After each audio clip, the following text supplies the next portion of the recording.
Okay, so second drill is the no hand shoulder drill.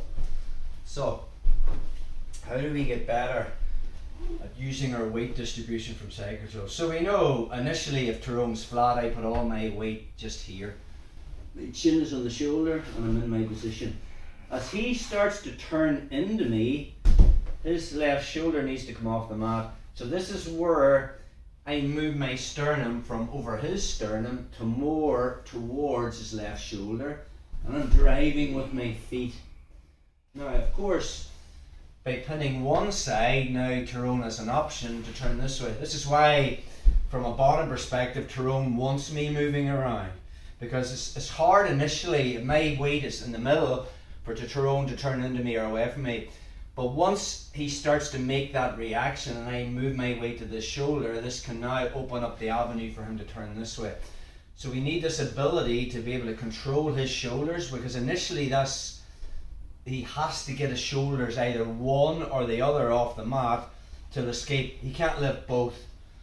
Okay, so the drill is, we don't use hands because it's just a drill. My chin is on the shoulder, I can put my hands behind my back, and now I lift my knees off the mat, and now from there, as Tyrone tries to turn into me, I just put my weight on that shoulder.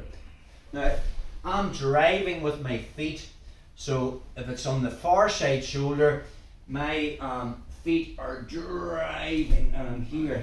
But now he can start to turn this way, and that's when my weight sags back and I'm physically pulling with my weight to come back to this position here. So of course now that I'm putting all my weight on this shoulder, it's a lot easier for Tyrone to turn this way. So it's just a drill. I don't use any hands. Tyrone's just trying to get onto the side. We start off sternum to sternum, and now from there he's going to try and turn into me. I'm going to turn away. Keep going, bro. So my chin is on his shoulder. Yeah. And again, I'm not using really anything here. I mean, Tyrone's probably getting tired. Keep going, bro. I'm making little just micro adjustments. Keep going.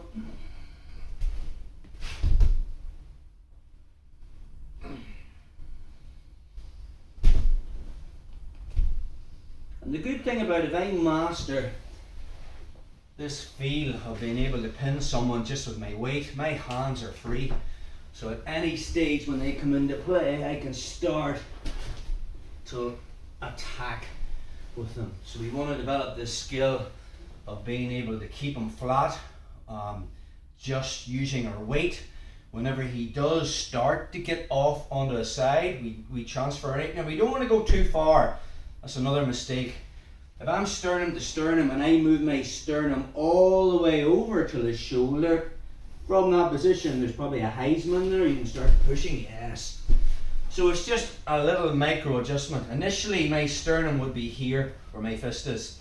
As Tyrone starts to turn into me, it just moves about the length of my fist. It doesn't go the whole way to the end.